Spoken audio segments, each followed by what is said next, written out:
जय श्री कृष्ण। दोस्तों, किशोरी क्रिएशन से मैं सपना शर्मा आप सभी का हार्दिक स्वागत करती हूँ आपके अपने चैनल पर। दोस्तों, आज के वीडियो में मैं आपके लिए ज्येष्ठ मास महात्म्य के 10वें दिन की कथा, जिसमें हम गंगा दशहरा यानी दशहरा से संबंधित कथा लेकर के आई हूँ। इससे पहले के ज्येष्ठ मास महात्म्य के 9 अध्याय के वीडियो जो है मैंने मेरे चैनल पर डाले हुए हैं। आप उनको मेरे चैनल पर जाकर देख भी सकते हैं और श्रवण भी कर सकते हैं। दोस्तों, ज्येष्ठ मास महात्म्य को सुनने के लिए ब्रह्म मुहूर्त में उठ करके स्नान आदि से निवृत्त होकर स्वच्छ वस्त्र पहन करके श्री हरि विष्णु की आराधना, पूजा अर्चना, अक्षत, रोली मोली पुष्प से करनी चाहिए। फिर ज्येष्ठ मास महात्म्य की कथा नित्य प्रतिदिन सुननी चाहिए। मैं आपको रोजाना एक अध्याय का श्रवण करा रही हूँ।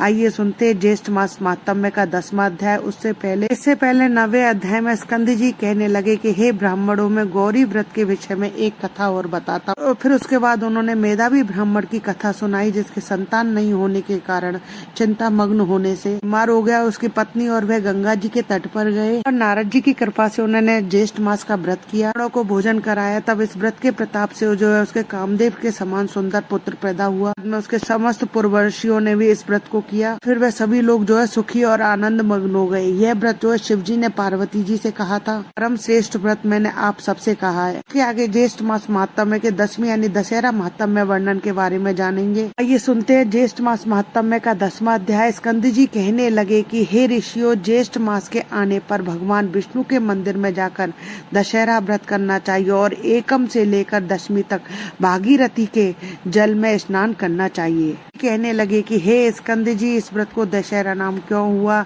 और एकम तिथि में स्नान क्यों करना चाहिए, ये व्रत सब आप हमको विस्तार पूर्वक समझाकर कहिए, हमारी सुनने की विशेष इच्छा है। स्कंद जी कहने लगे कि हे ऋषियों, ज्येष्ठ मास शुक्ल पक्ष 10वीं तिथि बुधवार, हस्त नक्षत्र, गर कर्ण, आनंद योग, व्यतिपात योग, कन्या राशि के चंद्रमा, वृष राशि के सूर्य उदय होने पर स्नान, दान, पूजन आदि करने से मनुष्य सब पापों से मुक्त हो जाता है। इस लोक में अनेक प्रकार के भोगों को भोगकर इस समय अंत में विष्णु लोक को प्राप्त होता है। ऐसे पराये द्रव्य को हरना, शास्त्र विरुद्ध हिंसा करना, पराई स्त्री से भोग करना, यह 3 प्रकार का कायिक कर्म कहा जाता है। कठोर वचन बोलना, झूठ बोलना, किसी की चुगली करना, राजा को देश की आय के निष्प्रयोजन व्यय करना, ऐसे 4 प्रकार के अशुभ फल देने वाले वाचिक कर्म कहे गए हैं। दूसरों की बुराई की इच्छा करना, परलोक कुछ नहीं है, यह शरीर ही आत्मा है, ऐसा विचार और प्रचार करना,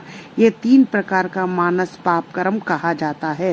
शुक्ल पक्ष की 10वीं को दर्शन, स्पर्श, मंजन, पान, अर्चन आदि करने से ऊपर कहे गए 10 प्रकार के पापों का नाश हो जाता है। इसलिए पूर्वदर्शी मुनियों ने इसका नाम दशहरा रखा है। इष्ट शुक्ल 10वीं के दिन स्नान मात्र करने से 10 जन्मों के अर्जित पापों का नाश हो जाता है, इसलिए भी इसका नाम दशहरा हुआ है। दशहरे के दिन इस पुरातन मंत्रों से श्री गंगा जी का पूजन करना चाहिए। मंत्र श्री शिवा को नमस्कार है, शांता और नारायणी को नमस्कार है, 10 विध पापों का नाश करने वाले श्री गंगा जी को नमस्कार है। इस स्थान में महान ओजस्वी 10 देवताओं का पूजन करें। 10 देवताओं के नाम नारायण, महेश, ब्रह्मा, सूर्य, भागीरथ, हेमवान, स्कंद, गणेश, चंडी और सोम हैं। अपनी शक्ति के अनुसार पूजन कर 10 फलों का पृथक पृथक पूजन करे और सत्तू के 10 पिंड बना करके जल में छोड़े। 10 पसर तिल 10 ब्राह्मणों को देकर गंगाए सर्व रूपणे नमा इस मंत्र से पूजन करे। अपनी शक्ति के अनुसार गुड़ के 10 पिंड देवे। यथाशक्ति स्वर्ण के मत्स्य, कच्छप, मंडूक,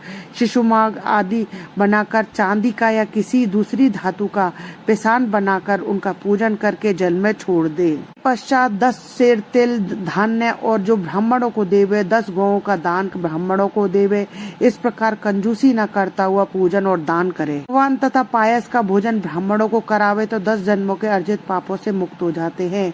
इसमें कोई संशय नहीं है। ज्येष्ठ मास के शुक्ल पक्ष को एकम तिथि से लेकर 10वीं पर्यंत तिथियों में दशा अश्वमेध तीर्थ में स्नान करने से समस्त पापों से छूट जाते हैं। शुक्ल के एकम से लेकर समस्त जन्म के पापों को नष्ट करने बनने वाली दशमी तिथि पर्यंत सभी तिथियों से कम स्नान करने वाला मनुष्यों में श्रेष्ठ होता है। श्री कृष्ण दशाश्वमेश्वर के लिंग का दर्शन करने से 10 जन्म के अर्जित पापों का नाश होता है, इसमें संशय नहीं है।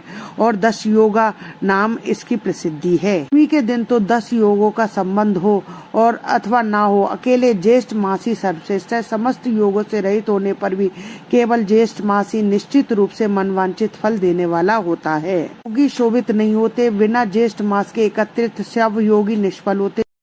तो 10 योगों का संबंध हो अथवा ना हो, अकेले ज्येष्ठ मासी सर्वश्रेष्ठ है। समस्त योगों से रहित होने पर भी केवल ज्येष्ठ मासी निश्चित रूप से मनवांचित फल देने वाला होता है। जैसे आकाश में नक्षत्र और गणों के साथ चंद्रमा शोभित होता है, वैसे ही योगों के साथ ज्येष्ठ मास शोभित होता है। केवल योगी शोभित नहीं होते, बिना ज्येष्ठ मास के एकत्रित सब योग ही निष्फल होते हैं, इसमें संशय नहीं है। इसलिए ज्येष्ठ मास महात्म है। ज्येष्ठ शुक्ल दशमी महात्म में वर्णम दशम अध्याय संपूर्णम। दोस्तों, यदि आपको मेरा ये वीडियो पसंद आए तो प्लीज मेरे वीडियो को ज्यादा से ज्यादा लाइक और शेयर कीजिए अपने फैमिली और फ्रेंड में।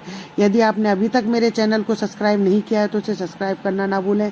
पास ही में बेल आइकन को दबाएं, जिससे मेरे आने वाले हर नए वीडियो का नोटिफिकेशन आपको मिल जाए। हिंदू धर्म, रीति रिवाज, कथा कहानी जानने के लिए मेरे चैनल पर बने रहने के लिए बहुत बहुत धन्यवाद। जय श्री कृष्णा दोस्तों।